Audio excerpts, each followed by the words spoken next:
సమరానికి సై అంటోంది కర్నూలు జిల్లా కైరుప్పల గ్రామం. ప్రతి ఏటా ఉగాది తర్వాత మరుసటి రోజే జరిగే సాంప్రదాయ క్రీడకు ఏర్పాట్లు పూర్తయ్యాయి. పిడకలన్నీ ఒకే చోట చేర్చారు గ్రామస్తులు.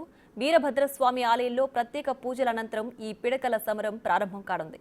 వందల ఏళ్ల నుంచి వస్తున్న ఈ ఆనవాయితీ వెనుక దేవుళ్ల ప్రేమ కథ ఉంది. ప్రేమికులను గెలిపించడానికి ఈ పిడకల సమరం నిర్వహిస్తుంటారు గ్రామస్తులు.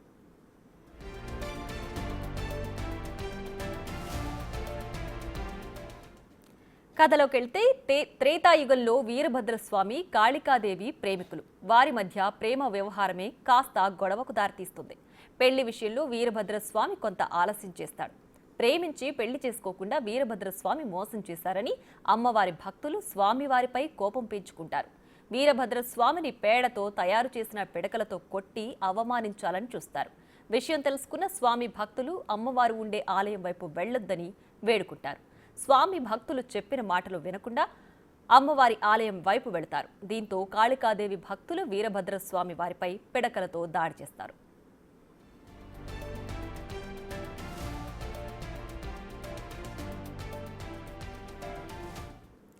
నటిక మరింత సమాచారం మా ప్రతినిధి శ్రీరామ్ అందించడానికి సిద్ధంగా ఉన్నారు. శ్రీరామ్, చెప్పండి, పిడకల సమరానికి అన్ని ఏర్పాట్లు సిద్ధమయ్యాయా? ప్రస్తుతం అక్కడ పరిస్థితి ఏంటి?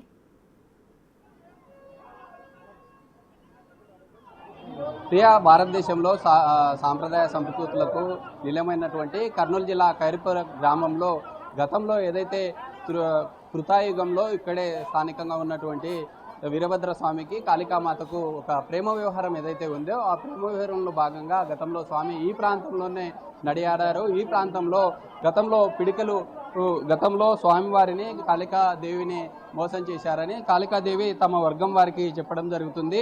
ఒక వర్గంలో గొల్ల సంబంధించినటువంటి క్యాస్ట్తో పాటు మాల, ఇంకో కంసాలైనటువంటి ఒక వర్గం వారంతా కూడా ఒకవైపు, మరో వర్గం అంతా కూడా మిగతా వర్గం వారు రెండు వర్గాలుగా ఏర్పడి ఈ యొక్క పిడికలతో కొట్టుకునేటటువంటి సన్నివేశానికి సన్నద్ధమయ్యారు. ఇదంతా కూడా 3-4 రాష్ట్రాల నుండి అనేక మంది భక్తులు, లక్షలాది మంది భక్తులు చేరుకున్నటువంటి పరిస్థితి. ఈ పిడికలను మనం విజువల్లో చూసే ఈ పిడికలు ఏవైతే ఉన్నాయో ఈ పిడికలతో రెండు వర్గాలుగా ఏర్పడి వీటితో స్వామివారి గతంలో ఏదైతే అమ్మవారిని స్వామివారు మోసం చేశారనేటటువంటి నేపథ్యంలోనే ఈ పిడికల సమరం సాంప్రదాయంగా కొనసాగిస్తున్నట్లుగా గ్రామస్తులు చెప్తున్నటువంటి పరిస్థితి. బ్రదర్, చెప్పండి, ఈ సాంప్రదాయము గతంలో ఎలా జరిగేది, ప్రజెంట్ ఎలా జరుగుతుంది? సో గతం నుంచి కూడా ఏదైతే క్రీస్తు పూర్వము 16వ శతాబ్దం నుంచి ఇక్కడ ఉన్నటువంటి వీరభద్రస్వామి, భద్రకాళి వారి యొక్క పిడకల సమరం ఏ విధంగా జరుగుతుందో ప్రతి సంవత్సరం కూడా మా పూర్వీకుల నుంచి తరతరాలుగా వచ్చినటువంటి ఆచారాన్ని మేమంతా కూడా అదే విధంగా కొనసాగిస్తున్నాము. సో భద్రకాళి వీరభద్రస్వామి వారి యొక్క ప్రేమ వ్యవహారము ఈ యొక్క పిడకల సమరానికి దారితీసినటువంటి సిచ్యువేషన్ ఇది. ఇంతకుముందు ఉన్నటువంటి సిచ్యువేషన్లో వారు ప్రతిదారి ప్రత్యర్థులకు ఇద్దరికి దాడి చేసుకోవడంలో వీరభద్రస్వామి వర్గీయులు మరియు కాళికాదేవి వర్గీయులు తలపడంతో ఈ యొక్క పిడకల సమరం ఇప్పుడు జరుగుతూ ఉన్నది. ఇంతకుముందు వాళ్ళు జరిగినటువంటి సాంప్రదాయం మేము కూడా కొనసాగిస్తూ ఉన్నాము. ఇదే విధంగా కొనసాగించడానికి మనకు భద్రకాళి వైపు మరి వీరభద్రస్వామి వైపు కొంతమంది అయితే వర్గీయులుగా సపరేట్ అయ్యి ఈ యొక్క సమరం జరుగుతుంది. భద్రకాళి వైపు ఆచారి మరియు కంసాలి మరియు ఎస్సీ వీళ్ళంతా కూడా భద్రకాళి వైపు ఉంటారు. తర్వాత వీరభద్రస్వామి వైపు రిమైనింగ్ వాళ్ళు చాలా మంది అయితే ఉంటారు వీరభద్రస్వామి వైపు. వీరభద్రస్వామితో తరపున ఇక్కడ ఉన్నటువంటి పెద్ద మనుషులు ఎప్పుడైతే కారమంచి రెడ్డి అని చెప్పేసి ఆయన వచ్చి వెళ్ళిన మెంబర్ని ఇక్కడ ఒక పిడకల సమరంలో స్టార్ట్ అవుతుంది. కారమంచి రెడ్డి తర్వాత కారమంచి నుంచి బీరప్ప స్వాములు మరియు వెంగళాద్రి నుంచి బీరప్ప స్వాములు, తర్వాత చెన్నంపల్లి నుంచి ప్రధానంగా ఈ యొక్క పిడికల సమరం జరగడానికి కారణం ఏమంటారు? గతంలో అమ్మవారికి స్వామివారికి ప్రేమాయణం జరగడంతోనే ఇదంతా జరుగుతుంది. గతంలో జరిగినటువంటి స్వామివారికి మరియు భద్రకాళి అమ్మవారికి జరిగినటువంటి ప్రేమాయణ చిన్న మనస్పర్ధ ఇదంటే ఏంటంటే స్వామివారు బయటికి విహారిస్తున్న టైంలో భద్రకాళి అమ్మవారికి మాట ఇవ్వడం జరుగుతుంది, నేను మిమ్మల్ని పెళ్లి చేసుకుంటా అనే విధంగా ప్రేమ వ్యవహారంతో. అయితే ఇక్కడికి వచ్చిన తర్వాత ఏం చేస్తారంటే వీరభద్రస్వామి విహారం ముగించుకొని తన ఇంటికి వెళ్ళే సమయంలో, తన ఊరికి వెళ్ళే సమయంలో ఏం చేస్తాడు, నేను చేసుకునే విధంగా ఆ విధంగా అర్థం వచ్చే విధంగా మాట్లాడతారు. అయితే ఆ సమయంలో భద్రకాళి అమ్మవారు ఎందుకు నేను కూడా రుద్రరూపం చూపిస్తా అని చెప్పేసి, మీరు ఎలాగా ఊర్లోకి ఎంటర్ అవుతారు నేను కూడా చూసుకుంటా అని చెప్పేసి ఆ విధంగా అప్పుడు స్టార్ట్ చేయడం జరిగింది. ఆ స్టార్ట్ చేయడంలో భాగంగానే ఈరోజు భద్రకాళి అమ్మవారి తరపున ఉన్నటువంటి ప్రతి ఒక్కరితో ఈ యొక్క ఆమె వీరభద్రస్వామిని దాడి చేస్తూ వీరభద్రస్వామి కూడా ప్రత్యర్థి మీద దాడికి దిగినట్టుగా ఇరువైపుల ఇరు జట్ల మధ్య ఉన్నటువంటి యొక్క ఆచారమే ఈ యొక్క పిడకల సమరం. అయితే ఈ పిడకల సమరం అయిపోయిన తర్వాత ఎవ్వరు కూడా తలపడడం జరగదు. ప్రతి ఒక్కరు కూడా జస్ట్ ఏదైతే ఈ సంప్రదాయం ఉందో ఆ సాంప్రదాయం ప్రకారమే జరుపుకుంటారు. తర్వాత సాంప్రదాయం తర్వాత గొడవలు పడ్డం కానీ, నువ్వు నన్ను కొట్టావు నేను నిన్ను కొట్టాను ఆ విధంగా ఏమి జరుపుకోరు. ఏదైతే ఒక సాంప్రదాయం ప్రకారం మాత్రమే చిన్న గ్రూప్గా విడిపోవడం జరుగుతుంది. విధానం చెప్పండి, ఎక్కడి నుంచి వచ్చారు, అంటే ఎప్పటి నుండి చూస్తా ఉన్నారు ఈ సమరాన్ని? మనం చూస్తూ ఉన్నాం కదా, ఇదంతా విజువల్లో చూస్తూ ఉన్నాము. ఎక్కడ చూసినా కూడా స్వామివారి ఎంట్రెన్స్ ఏదైతే ఉంటుందో ఈ ఎంట్రెన్స్ భాగం నుండి కూడా ఊరువాటిగా ఉంటారు. ఈ ప్రాంతం నుండి నేరుగా స్వామి అమ్మవారు కొలువు తీరినటువంటి ఆ ప్రాంతం వరకు కూడా ఫుల్ రష్గా ఉంటుంది. మిద్దెలకి మనం చూసే ఊరువాటిలో ఈ పాయింట్ నుండి కూడా స్వామివారు వెలిసినటువంటి టెంపుల్ ప్రాంతం వరకు హ్యూజ్ క్రౌడ్గా ఇదంతా స్వామివారిని దర్శించుకోవడం కోసం ఈ 16 పల్లెలు ఏవైతే ఉన్నాయో ఈ పల్లెల్లో ఉండే భక్తులందరూ కూడా 16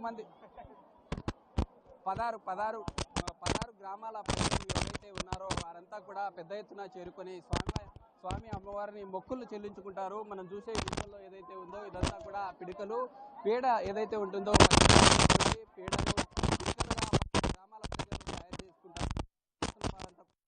చెల్లించుకోవడం భాగంగా ఇక్కడికి స్వామివారి టెంపుల్ ఏదైతే ఉంటుందో టెంపుల్ పరిసర ప్రాంతాల్లోనే ఇదంతా పిడికలను ఇక్కడే స్వామివారికి ఇక్కడే 2 వర్గాలు ఏవైతే ఉన్నాయో మేము చూస్తూ ఉన్నాము. ఇదంతా కూడా పిడికల సమరానికి కొద్దిసేపట్లోనే ప్రారంభమవుతుంది. పెద్ద ఎత్తున ఈ మహిళలు కావచ్చు లేదా చిన్నపిల్లలు అందరూ తిలకించడం కోసం పెద్ద ఎత్తున ఇక్కడ వేచి చూస్తున్నటువంటి పరిస్థితి. అయితే ఒక్కొక్క ప్రాంతంలో ఒక్కొక్క ఆచార సాంప్రదాయం నుండి పరిస్థితి ఉంటుంది. అలాంటి వాటిలో కర్నూలు జిల్లాలో ప్రతి పండగకు ఒక్కో సాంప్రదాయమైనటువంటి కొత్త ఆలోచన విధానంతో ముందుకెళ్తున్నటువంటి పరిస్థితి అయితే ఉంది. అయితే మరి కొంతమంది ఉన్నారు, వారితో మాట్లాడదామన్నా. చెప్పండి, ఎప్పటి నుంచి ఈ పిడికల సమరం జరుగుతుంది? ఈ సంవత్సరం ఎలా ఉంది?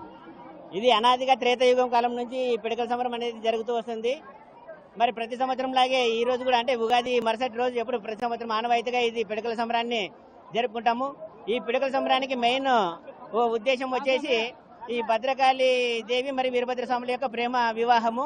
ఈ ప్రేమ వివాహంలో భాగంగా కైరుపుల గ్రామంతో పాటు పక్కనటువంటి విలేజ్లు అంటే చెన్నంపల్లి, పుప్పాలతోటి, వలగొండ, అల్లారిదిన్నె, కుంకునూరు, కారుమంచి ఈ విలేజ్లు అన్ని కలిసి కూడా భక్తితోనే ఈ పిడికల్ని తయారు చేసుకోవడం జరుగుతుంది ఒక నెల ముందు నుంచే. మరి ఈ నెల ముందు చేసినటువంటి పిడికల్ని ఈ రోజు పొద్దున్న నుంచి ట్రాక్టర్లతో తీసుకొచ్చి ఇక్కడ వేయడం జరుగుతుంది. మరి ఈ టైంలో ఇంకా మరి కాసేపట్లోనే ఈ గ్రామస్తులంతా కూడా 2 వర్గాలు, అంటే కాళికాదేవి వర్గం ఒకటి, వీరభద్రస్వామి వర్గం ఒకటి, 2 వర్గాలుగా అంటే ఈ పిడికలతో కొట్టుకునే సమయంలో ఎలాంటి జాగ్రత్తలు తీసుకుంటారు? బాగానే అవి చూడడానికి హార్డ్గా ఉన్నాయి, ఎలాంటి జాగ్రత్తలు తీసుకుంటారు? ఇక్కడ ఎటువంటి జాగ్రత్తలు తీసుకునే అవసరం లేదు. కేవలం చేతిలో టవల్ మాత్రమే పెట్టుకొని కేవలం మీకు భక్తితో మాత్రమే ఈ పిడికల సంబరంలో పాల్గొంటాము. ఎంత బలంగా కొట్టుకున్నా కూడా, ఎంత గాయాలు జరిగినా కూడా ఇక్కడ కేవలం మేము భక్తితో వీరభద్రస్వామి ఆలయానికి వెళ్ళి విభూతి రాసుకోవడంతో 3 రోజుల్లోనే మాకు ఈ గాయాలన్నీ కూడా మాయమైపోతాయి. ఇక్కడ ఎటువంటి మందులు కానీ మాకు అవసరం లేదు. ఇక్కడ కేవలం ఎటువంటి కక్షలు కానీ ఉద్దేశాలు కానీతో కానీ ఇక్కడ దిగడం లేదు. కేవలం భక్తితోనే 2 వర్గాలు కూడా కొట్టుకోవడం జరుగుతుంది. తర్వాత మీరు చెప్పండి, అంటే గాయాలైనటువంటి వారికి ఎలాంటి జాగ్రత్తలు తీసుకుంటారు? ఏదైనా ప్రభుత్వం ఇక్కడ గాయాలైనటువంటి వారికి తాత్కాలిక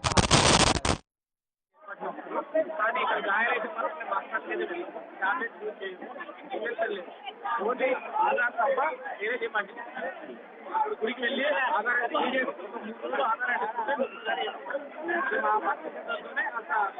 గాయాలైనా 3 రోజులు మానిపోతుంది.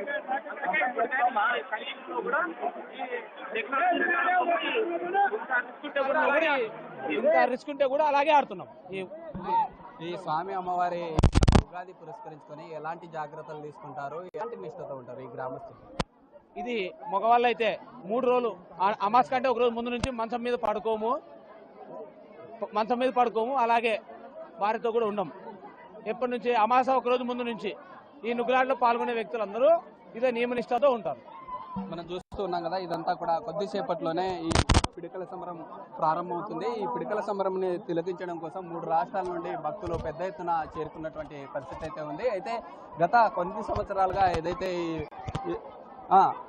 ఈ సంబంధించిన ఈ పిడికల సమరానికి సంబంధించి పెద్ద ఎత్తున 3 రాష్ట్రాల ప్రజలు చేరుకోవడం జరిగింది. అయితే గతంలో ఏ విధంగా అయితే చేసుకున్నారో అలాంటి వాతావరణంలోనే జరుపుకుంటున్నాము. అలాంటి పరిస్థితుల్లోనే గతంలో తమ పెద్దవారు ఏ విధంగా జరుపుకునేవారో అలాంటి సిచ్యువేషనే ఉంది. అయితే ఇక్కడ జరిగిన చిన్నపాటి గాయాలు ఏవైతే ఉంటాయో, గాయాలైనప్పటికీ స్వామివారి విభూతిని ఏదైతే ఏ ప్రాంతంలో అయితే తగిలింటుందో ఆ ప్రాంతంలో విభూతిని రాసుకుంటే ఎలాంటి గాయమైనా మానిపోతుందంటూ కూడా ఈ గ్రామస్తులు చెప్తున్నటువంటి పరిస్థితి. అయితే ప్రభుత్వం కూడా అన్ని విధాలుగా రకాలుగా పోలీసు కావచ్చు, మిగతా రెవెన్యూ సంబంధించినటువంటి అధికారులు అన్ని రకాలుగా చర్యలు తీసుకున్నటువంటి పరిస్థితి అయితే కనిపిస్తా ఉంది. అయితే అందరూ కూడా ఈ పిడికల సంబరంలో పాల్గొని పెద్ద ఎత్తున ఎంజాయ్ చేసే విధంగా కూడా యువత కావచ్చు, పెద్దవారు అందరూ కూడా చేరుకున్నటువంటి పరిస్థితి. Right Sriram, thanks for the updates.